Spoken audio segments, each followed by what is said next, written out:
Alright, testing out the new iPhone mini. So far so good. It's very stable. Surprisingly stable. It's a tiny little thing. It's about ½ inch in diameter. And what it does is it basically holds the, I don't know if you can see this or not. So there's a pole here, and my hand is on the end of it, but it goes in and out from like 9 to 43 inches, I think. And the head of it is adjustable up and down, and it pivots left and right. It's pretty sweet. It's basically, if you want to be walking around talking, or you can flip it around and show people what you're looking at. It's pretty stable, I would have to say. Walking around my backyard, checking out my neighbor's sunflowers. Pretty sweet. A lot prettier than my backyard. So it's got a little screw connector which attaches to the super mount, and then you can hold it up. You hold it up in the air if you want, kind of an aerial shot. Extend that a little bit further, see how far I can get it out there. You can tilt the angle, kind of a headshot. Oh, look at that. You can think of a lot of applications where this will come in handy. Get it down low. Whoa, unnecessary close-up. Well, anyways, I'm really digging this. I can see a lot of applications for this. And, yeah, I mean, one of the things I already thought of is the camera has a flash on it that I can turn on in video mode, and it'll stay on the whole time that the video is playing. And what I can do is actually stick it inside of a wall cavity, or say I want to cut open a hole in the ceiling. I can cut the hole, put it up in the ceiling, push it down with this extendable pole, and then rotate the head on it a little bit, and actually look in the ceiling cavity and see what's up in there. So already I could think of a couple of really handy uses for this. The other cool thing I thought of is to bring it down here, kind of do like the dog cam trick, get down low. I can see the Border Patrol might find this useful. If you want to get in there and see what's under someone's vehicle, instead of a drug sniffing dog, you just take one of these out there. I'm sure before you know it, the entire Border Patrol is going to have these plow.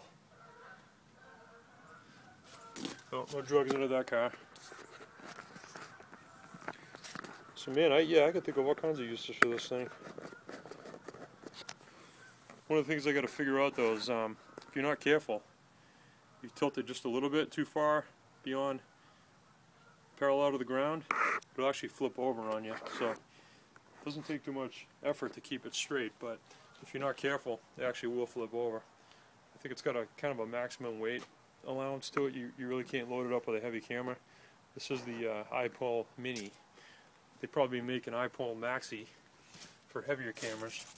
It actually looks like a ski pole, and it expands and contracts just like a ski pole or a cross-country pole, or something you use for snowshoeing.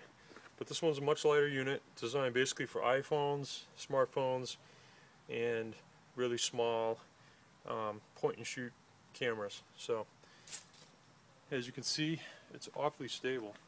I mean, I'm walking around my yard right now, and it hardly feels like I'm holding it. Usually when I hold the camera, it bounces all over the place. So, pretty psyched. Anyways, that's my first impression of the iPhone mini. And on top of the iPhone mini, just so you know, there's an additional accessory that I had to buy called the super mount. And the super mount actually expands and contracts. It's spring loaded, so you literally squeeze it up, slide the phone in, and then it squeezes back down upon itself and holds the phone. So you're not limited to one type of smartphone or one type of camera. You can pretty much use it on any type of device you have. I think that's extremely useful because a lot of people on a household with 3 or 4 people in it are going to have different devices that they want to put in it. And the most awesome thing about it is that I have a special case on my iPhone which I don't take in and out of the case. I like to keep the iPhone in the case. And if I had to put it in one of those other cases where you had to snap it in to hold it onto the mounting bracket, the case would get ruined, taking it on and off each time. So I basically I love the super mount. It actually squeezes right on and it holds it. It takes 2 seconds to take it out. I mean, here it is. It's out. Done. Want to see that? Let's check it out here. This is, it's dark here. Hold on. Alright, there it is right there. The end of the pole is right there. It rotates down, kind of pivots in all different directions. And this end right here, it's got a pretty strong spring in it, but it expands and contracts, and the phone goes right in there. So I'm going to put it in right now so you can see it. See right there? Well, anyways, you just tilt the top in, hook the bottom in, get the right angle, and hold it up. Sometimes it helps to hit the screen just to get the lighting just right. Kind of get it up there. You have to test it a little bit, get the right angle. Further away you go, the more you have to tilt it a little bit. Otherwise, well, I guess you can tell. But if you come in a little bit closer, you have to adjust the angle up a little bit. You can also rotate it around a little bit, like that, and then hang it off to your side. Well, let me go the other way. You got to be careful when you're spinning it that you don't undo the screw. But yeah, you can hold it off to the side if you rotate it a little bit. Otherwise, if you're holding it straight, like this, you hold it off to your side. It's a little bit different perspective. I like to hold it off a little bit like that. And you get to see more of the stuff out in front of you instead of more of this view.